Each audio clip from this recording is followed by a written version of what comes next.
agenda. So, we have about an hour and we're going to go through a few things. I'll probably skip through the welcome and introduction pretty quickly because Shireen did such a fantastic job. Next, we're really going to look at some case studies, industry highlights, not necessarily events that are all related to institutions, but events that I think could be relevant or relatable to all the different types that are out there, or things that we think could be adapted from both international case studies, but then also local ones as well. And we tried to pair them together as much as possible with what we could find with all the things that are happening. And of course, even just through this week and these couple days, we've learned about so much more that is happening that we didn't know about. So after this, I really encourage you to contact us because we will have to write a paper. And I would like to know more about what's happening as well in the Caribbean and on your projects and what you're interested in. And not necessarily even at your institution, but things that you think are great, that we'd like to bring out and share with all of you after the fact. Then we're going to talk a little bit about opportunities and challenges because events can seem very daunting. It's huge. It can be huge and it's scary. And so what are the opportunities out there and also what are the challenges? And then we're going to make you work because it's the end of the day and everyone needs to wake up. So we're going to do a little bit of a brainstorming session together. And then hopefully if we have time, we'll do some questions. And in case you can't see us, that's the three of us up here. So we really wanted to link back to, why are we talking about events here? Why do we think that's essential in museums? And my firm's been around for 35 years, and it is something that we've done sort of throughout the years, but it's something I think that's sort of coming to the forefront again.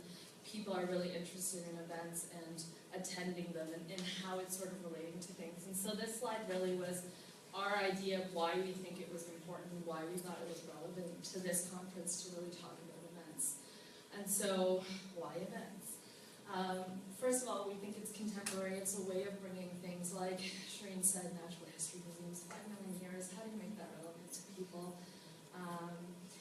Keeping it current, relevant, making sure that you're really seen as modern in the society, especially with heavy social media, and how do you link to that digital media? Also welcoming, so encouraging those new partnerships, maybe ones that aren't expected, or ones that you've always wanted to reach out to and you haven't been able to, and what are those opportunities for that? As well as non-traditional visitors. So how do you get those people in the door? We've talked about that so much today. How do you get those people in the door that you haven't been able to get to, or that you want to come back and it's been years? I mean, I go to a lot of museums and there's a lot of times when I was like, oh, I haven't been to that one in 10 years and I live in the same city kind of thing. So what makes people come back? Also transformative, so changing perceptions perhaps of you and your collections and your space. Being participatory, that's another conversation we've been talking a lot about in the past couple days. So encouraging, connecting, and interacting within a larger social sphere. So maybe not those people or groups or whomever that are usually within your comfort zone, but how do you break past that? And then finally, really being flexible. How do we, again, that's the relevancy question. How do you expand, change, and adapt, kind of break out of that box that you're in? So first of all, when we started putting together this presentation, I kept thinking of events that I thought were cool, and I was like, oh wait, that's a program. So the first thing that we thought was really important to do was really define what we thought the difference was, and what our definition is of programs. It's by no means something that, we think is definitive. It's not from Wikipedia. We made it up ourselves. So it's a work in progress. So I'll just read it out. But a program is developed to utilize and showcase collections and knowledge base, and then programs usually occur at regular intervals. So either once a month, 3 times a year, or something like that. So in defining events, we thought it was more of a standalone activity that uses an institution for its space, but offers opportunity for engagement with its collection and knowledge base. These are usually special, once-a-year events or festivals. In this case, we're just using events through our whole presentation, but we do include festivals in our definition, I guess. So now we're going to move on to the case studies that I had mentioned a little bit earlier. Again, we look at some international as well as some local events that we found online, and there's just a selection of, I think there's 10, something like that, that we really picked out and really spoke to us for specific reasons. And they're organized sort of thematically, but they're not at all everything that's out there. We don't have enough time to talk about everything. But these are ones that we thought were really interested in, we'd either heard about or researched and found. And so we just wanted to bring them to your attention, and you might know that some of them already. So we're going to do sort of like a rotating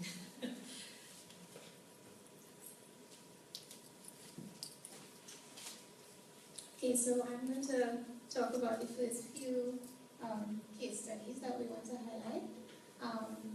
Under this theme, we have alternative spaces. So in the Caribbean, we all know that we don't have a lot of what we call the traditional museums. So there's usually one national museum and maybe an art gallery. But we do have a lot of spaces that we can term alternative spaces. So two of them that we're highlighting today. The first one is in Trinidad. It's Alice. It's a space called Alice Yard, and it's basically, they actually were founded in 2006. So this year they're celebrating 10 years, and it's actually just the backyard of a house in the capital city that artists have been using for the last 10 years to do all sorts of things, experimental, artist talks, inviting all sorts of people who you wouldn't consider artists but are doing strange things in the city to come and just talk about their work. It's also a space where people who are who are Trinidadian, Caribbean, but not necessarily based in Trinidad or the Caribbean, but are doing work that is inspired by their roots to come back home and share what they've been doing with the locals and with other people. They also do residencies, and a lot of their work is being done with no support at all from the government. So I think if we belong to official institutions, government institutions, and these spaces are operating close to us, these are ways that we can reach out and assist. They are going 10 years strong, but maybe there's spaces that pop up and just fade away because they couldn't survive. So alternative spaces are ways that we could partner to have events that reach more people. So, and then we have the Luminato Festival at the Helen Generating Station in Toronto. So it's a huge factory setting where, just as Alice Yard is a smaller space, this is just more of an industrial, larger space where this festival takes place. So all sorts of spaces can be used, large or small, non-traditional spaces to create events to draw people in. Tourism draw for unlikely places. So the first two photos on this side are from South Africa, the Grahamstown National Arts Festival. And this is one of the largest festivals on the continent, drawing artists, musicians, from all walks of life to the festival. And this is a big festival. A lot of the Caribbean islands have festivals such as this, and I think the museum sector or the art sector, there's a sort of a divorce between these festivals and our institutions, but there are ways that we could collaborate more so that these large festivals don't just completely take over the art scene or this is all we're seen for. So for example, in Trinidad, a lot of people come to Trinidad during carnival time, but then the institutions don't do anything really special. So no one visits the galleries, no one visits the museums. But if we sort of, and we'll talk about it later on, if we sort of piggyback on these events, we can gain some traction in terms of getting more people into institutions who would come just for the carnivals and the festivals, right? And then we have the Blue Food Festival, which is in Tobago, so we're two islands, Trinidad and Tobago. So the Blue Food Festival, blue food is what we would call ground provision, so dasheen and those sorts of things, but the main thing is dasheen. I don't know if you all have that in what you call it in Cayman, right? Same thing, dasheen, right? So it's all of the ground provisions like cassava and those kinds of things, but the Blue Food Festival is based on blue food. So they have a select amount of chefs that would come, and they are challenged to create all sorts of different types of cuisines using this one type of food. So from ice cream to peppers and curries and all sorts of stuff using this one staple, right? And that's a huge draw to the island of Tobago. And I must say that the museum in Tobago piggybacks on this event really well, where they would have like that satellite events while the festival is going on. Special access, so Halloween night at the Bermuda Aquarium Museum and Zoo. So we know about the movie Night at the Museum, and since then a lot of museums around the world have been doing this Night at the Museum. And as Natalie was saying last night, that nothing beats seeing a museum at night, seeing the artwork at night. There's a difference between coming into the space during the day and at night. And this is something that we can think about, doing in our spaces.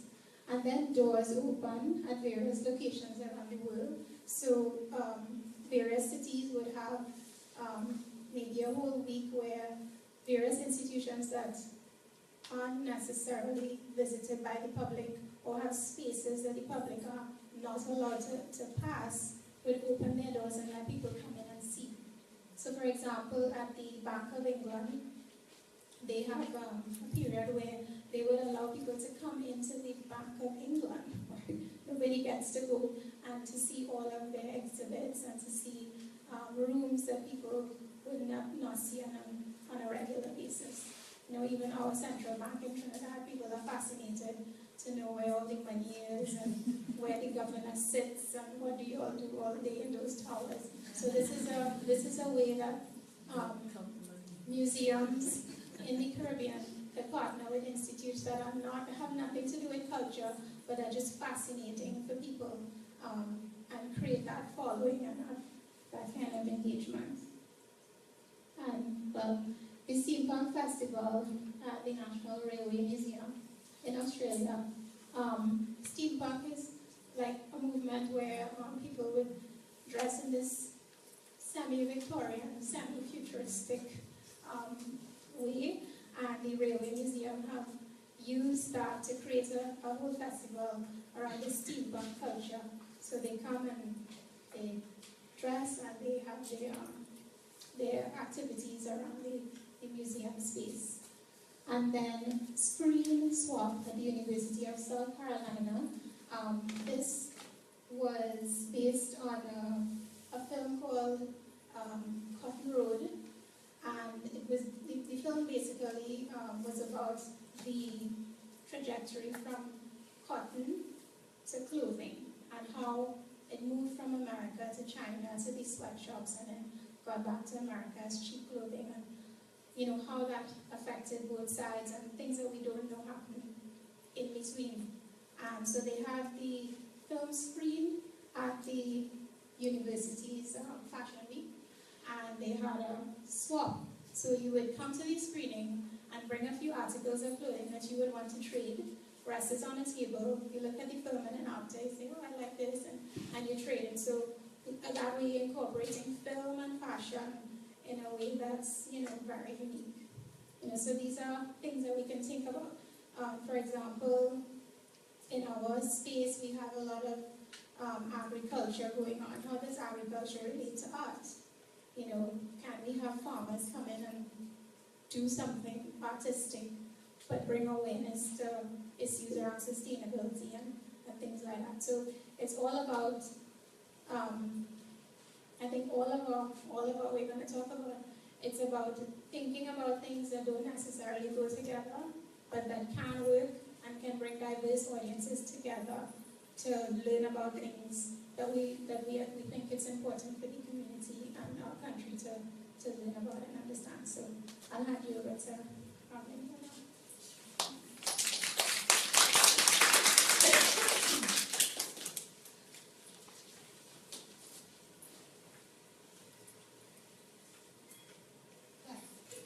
Hi, I'm Arminda from Aruba. Like we say in our native language, Bontali.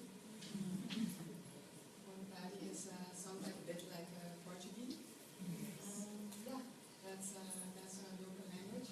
The art couple. We talked about a lot about different combinations. So one target group that we really wanted to engage were the young adults, the odd couple, game jams, people, young people engaging into games and to develop a kind of different way to communicate with each other.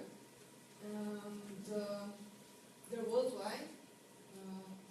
Young people going to museums to show them how to think outside the box.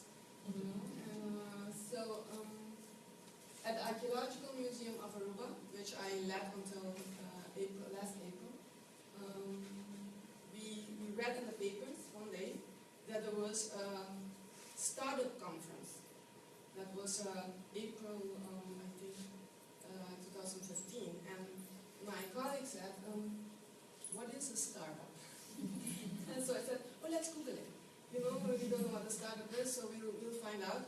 But it's young people, engaging into new forms of earning a living, a way of starting a business, showing their talents. And young people in Aruba were starting a startup conference. And they had invited in 2015 a lot of people from abroad, especially from the United States, from New York, to portray their startup initiatives. So we said, you know what, we can host their opening reception. And they said, why? We said, well, we want to engage the young adults. To be honest, that's the people that we kind of like run after, because we can get families, we can get other people from the communities, but the young adults, the young professionals, the students, it's very hard to get. So we engaged and started and offered our National Archaeological Museum as a venue for the opening session of ATEC. ATEC is a startup conference in Aruba, and in 2015 we hosted their opening reception. It was a huge success, not only because we had a lot of international people from New York and from London, all these startups coming up, but it was also a huge success because these people from abroad came and told our own people of, wow, this institution, this National Archaeological Museum you have is so wow. So, and then we said, oh, maybe we have to give them 2 minutes of our attention. So, it's young adults. So we had this startup conference reception, and I'm very, very happy to say that this year they put the ATEC conference put a heritage night as their opening reception. It's like it's a staple. It's a sad thing now. They had it at they have it at their they had it this year in 2016 at the Alwyn Museum, but from now on the ATEC will have a heritage night for the opening reception at some place that has to do with heritage and museums. So I'm very glad. Breaking boundaries. As museums, you all know we host. I led the National Archaeological Museum for more than 20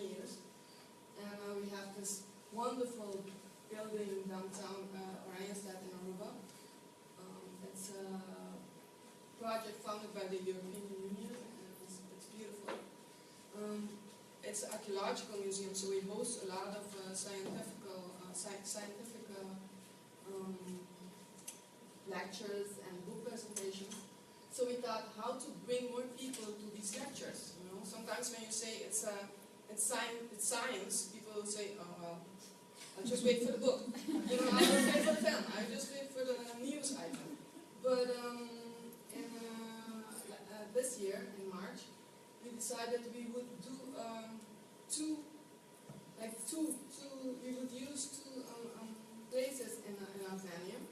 We had the traditional setup, that what you can see down there, and somebody giving a lecture, and it's the same lecture giving up front, but in the outside the building we had like a culture cafe with music beforehand, and with drinks, and people have a band. Usually we have like 70 to 80 people to a science lecture. Thank you.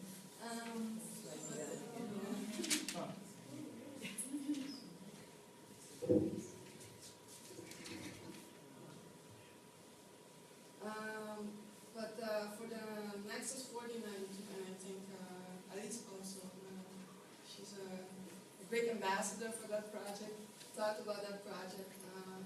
We had a lecture from Corinne Hoffman, who's one of the principals of the project. And we had like 200 people for a science lecture. And that's just repackaging and breaking boundaries and bringing people that usually say, oh, it's just a science lecture, I don't understand anything about it, I won't go. And then you have in Brittany, France, it's the same, the idea of going outside, showing art in a nature setting for more people to come and say, maybe, you know, we don't know a lot about art, but we know a lot about nature. And they come and they like engage and they say, you know what, next time we're going to go to the museum. Yeah, that's very important. And the night at the museum, Nimal talked about that also. It's a very popular thing in the Dutch Caribbean and also in the Netherlands. We open our buildings and our historical sites to the public. I have to say that one of the biggest audiences we got as the National Archaeological Museum was a day that we opened for people to see the building, not only the archaeology but also the building. We got like 2,500 people in like 4 hours, because people won't know if you don't engage them. They won't know. You know, you have to get them their attention somehow. And this is a very good example of it. People come and they look at the buildings, but they also learn about the content. And that's the way we engage the audiences. And I'm going to leave the next slide to Yvonne.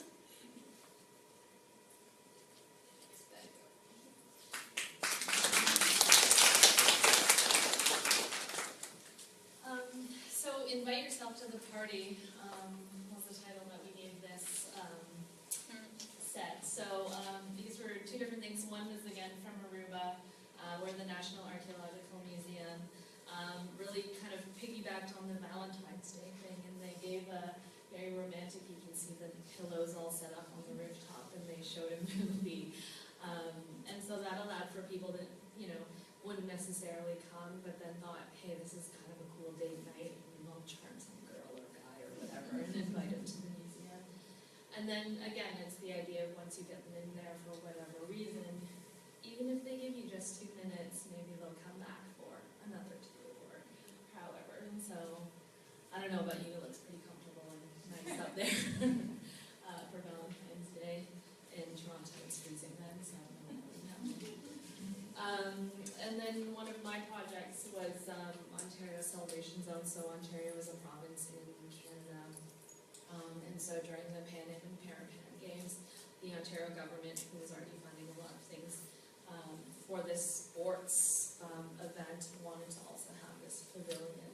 And that really showcased our province, but then also our diversity related to the Pan-American countries. And so we had food, we had artists, we had, different regional museum groups come and set up inside the event. The buildings, which it's a sort of terrible photo, but they're inflatable structures, and so at night when we had concerts from different artists, it actually glowed, and so you could color the building, however, and so I thought this was a great example because it also had an afterlife. We ended up selling the buildings to, there's an art gallery and a whole waterfront center next door, and there's a deck under here with a beer garden because we love beer. And so they bought everything, they take it down in the winter and they put it back up again, and they've been using it for their events. So that was another way to keep funding things. We also did a lot of community programming and meeting with the community as well as local arts institutions, and shared what we were doing and what we were planning, and then asked them to sort of recommend different community groups that either they weren't able to fund or they were aware of, and so we funded their participation, or my client did, and were able to pay them to participate, and then through that they made partnerships. So we've heard after the fact that certain groups have come together, or an artist went with this group of community artists and with children, and ran a program on her own to build those connections. And so I think one of the great things is our clients were very open about things, and they wanted us to share, and so through that we created a little bit more of a community within Ontario and all the things that we're doing there. I definitely learned a lot. I had no idea about half the things people are doing, and so it was really interesting for me to learn and be more aware of all the things that are happening. So it was 38 days of programming. We were open from 10 a.m. to 10 p.m. We had concerts every night. There was indoor and outdoor venues. I can tell you this information, although I'm not supposed to. But because of all the digital abilities that are out there, we knew that we had about 440,000 visitors over the 38 days. We could track social media, so we knew that there was posts about who came to our site, from Japan and China and Africa and things like that, and people that were visiting. Another thing they wanted to do was really have an accessible site. So there's a tower back here. I don't know if you can see it, but there was a zip line, so that was our sport element. There was a zip line that ran across our whole site, and we did the first accessible zip line. And so one of the first days we had this lady and her husband came in, and she got to go up, and I was talking to her husband because I was luckily there, and I was like, oh, do you want to go up? He's like, no, she never gets to do this kind of thing, so I want her to have her chance and be able to enjoy this, and I think it's really great. And it was like a lot of us, again, we're sort of in tears there talking to him, and so it was really interesting for us to be able to integrate all those different things in our region for this event. And the other thing, I'll stop talking after this, that we were able to track was because of cell phones, we were able to see who came, how long they came, and if they came back. And so we knew that we had, at the beginning about 10% of repeat visitors. It got up to 20 at the end. And you can see, if people came back in the middle of the day and could zone it out by area. So that was really interesting in terms of using digital and media and things like that to really be able to track your visitors and understand things. Obviously, I understand that it's a huge scope, and it's not something I get to do very often either, but it is kind of interesting in a way of being able to take these pre-built audiences that are coming for whatever event, Arminda, or some of the conferences that are in town, and then somehow getting this visitation to come in and experience things, and then the museums would come and give discounts or free tickets, or there would be a raffle, and so then people would have reason to come back or try new things. Becoming a gateway, this was kind of an idea about bringing people into new places via some sort of medium or a gateway, and to me it's art, so these of course two art things up here. And so on the left, no, I flipped this by accident, so sorry. On the left is Murals in the Market, which is in Detroit, and they basically, they have an Eastern market, which is a farmer's market, and there's restaurants and things like that. And so it just finished its second year, and they commission artists locally and internationally to come in and paint these giant murals around the Eastern market. And then what they also do is get the artists to paint small pictures that they then show in a gallery and then sell. And then part of that is they do workshops which are free for the local community, and then they pair international artists with locals to be able to do some workshops and programs and things like that.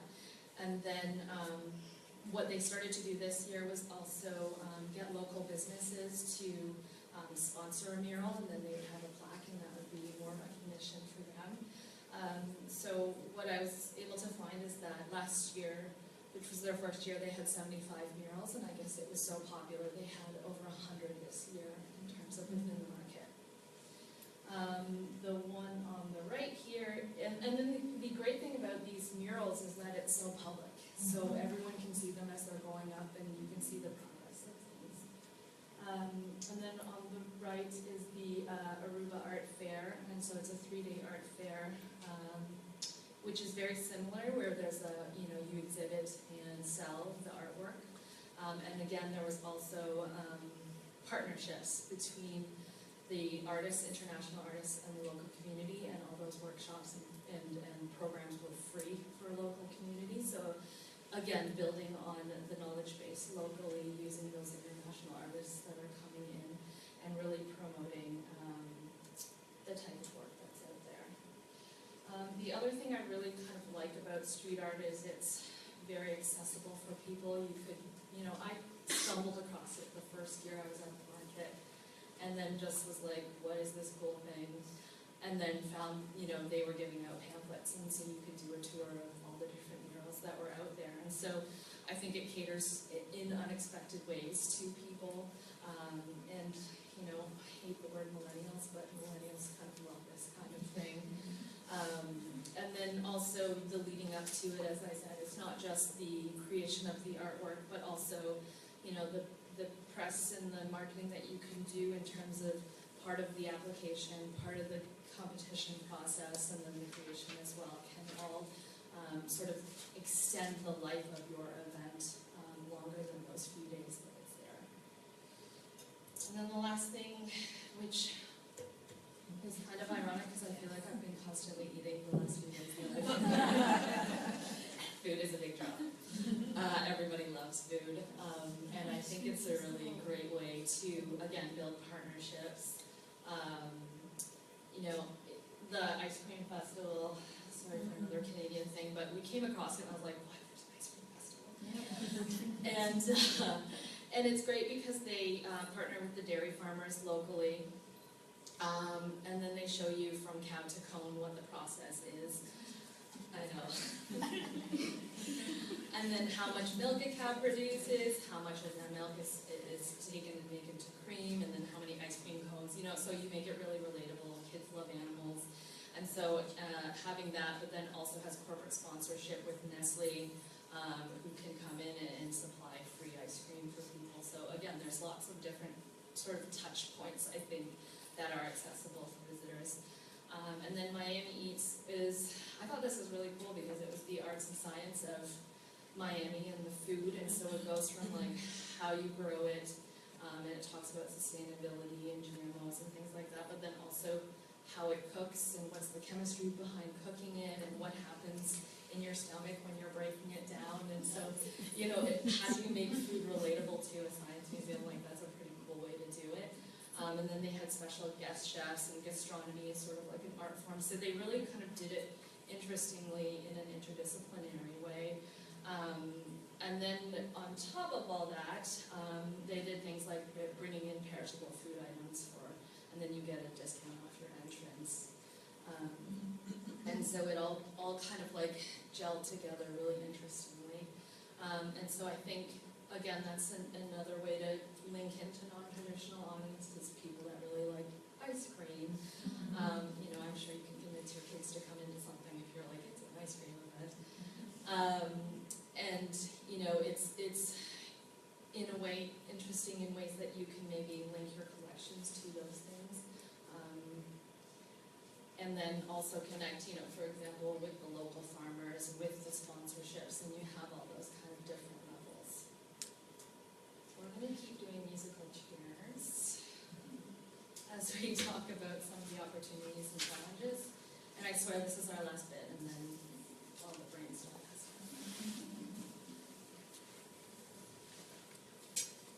Okay.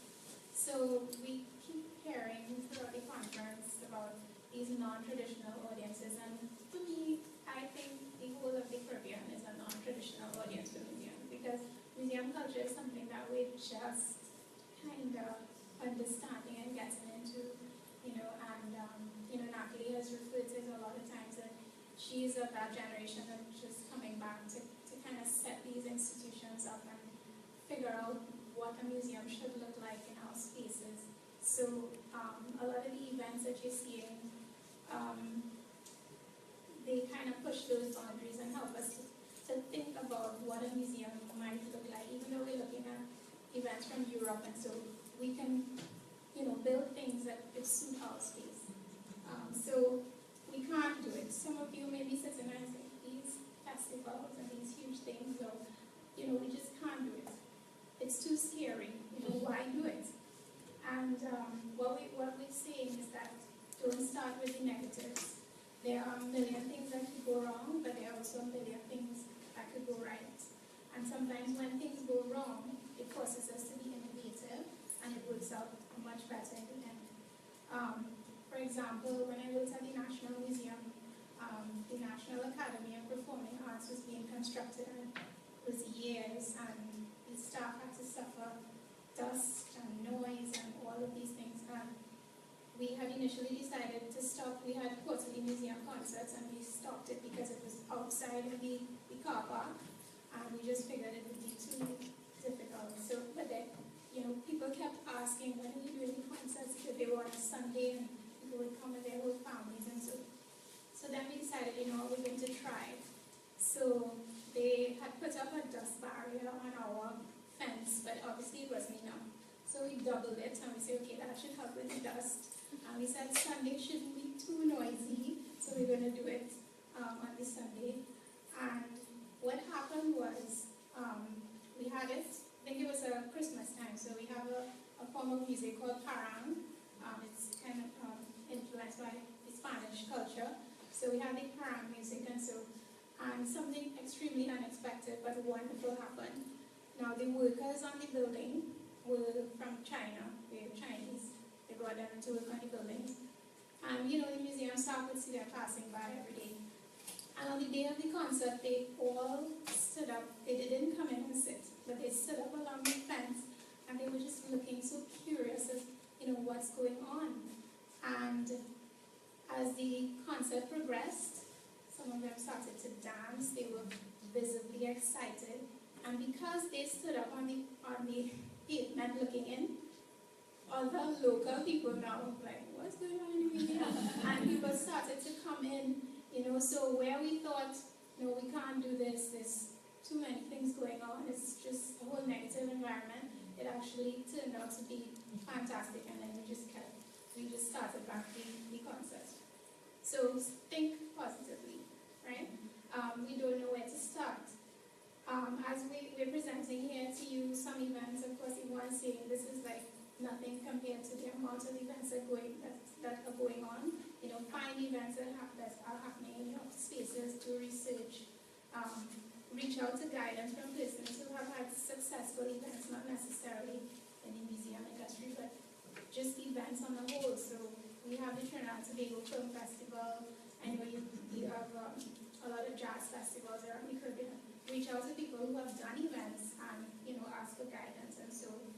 hire or ask for volunteers for event management. And we don't have enough money. I think that should have been the first one. We never have enough money and we never will have enough money. So we piggyback, right? It's not the first time we hear it. We piggyback on events. So right now my museum is closed. And because of that, it has forced us to think of ways that we can still engage people. So what we've been doing, there are several festivals at various times of the year. So we have an Emancipation Village in August.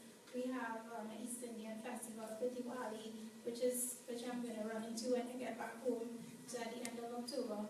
And basically we rent a booth at the festival and we have the museum there. So we call it a museum outreach, and we pay a relatively small cost, but we make up the numbers that we're losing because we have 0 visitors. Well, almost 0, because we still let schools come in, they just don't have a museum, but we talk to them in the auditorium.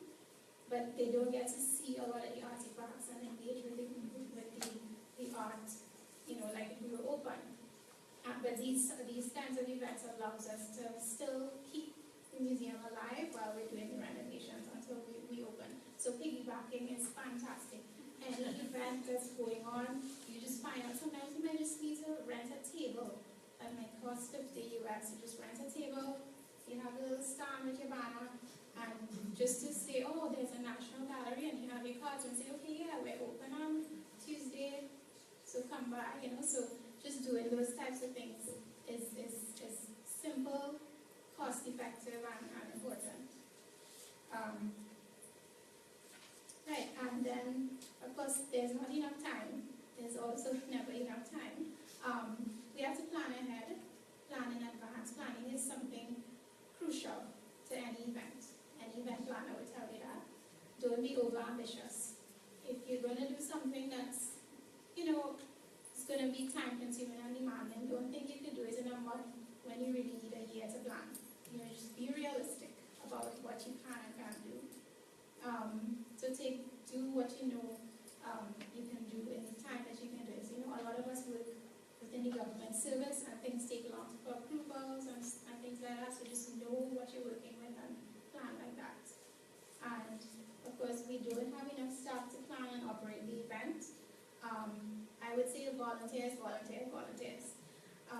had the privilege of visiting a number of museums in the US, and I know US museums thrive on, there's a whole volunteer sort of ecosystem, that we haven't really explored yet in the Caribbean. And it's something that you can do to supplement your staff if you're planning for events. I know at the bank, we use retirees to come in and we train them to do tours in the museum. And they love it. They want to come back and serve and help, to continue their experience at the bank. And they come in for free and they work with the children. And, they have a different demeanor. As the staff come and we're tired, but they come in, they're fresh, and they want to work with the children. And so this is something that we can do to supplement staff that we don't do enough. And also student researchers, linkages with the university, when we have to do research projects and things like that, call on your universities and your colleges, your local colleges. There's students out there who are just craving opportunities and will do it for free to work with museums and in topics that interest them. And our institutions aren't big enough to host something. As we saw in many of the slides, there are a lot of alternative spaces that we can use and partner with. So if you have a very small museum that you don't think you could host an event, well, either you scale down your event or you partner with, say, a bank and they have a huge parking lot and you could do something there, or a factory, or even, I know there are places in the Caribbean where you cordon off a whole street and you just have your event out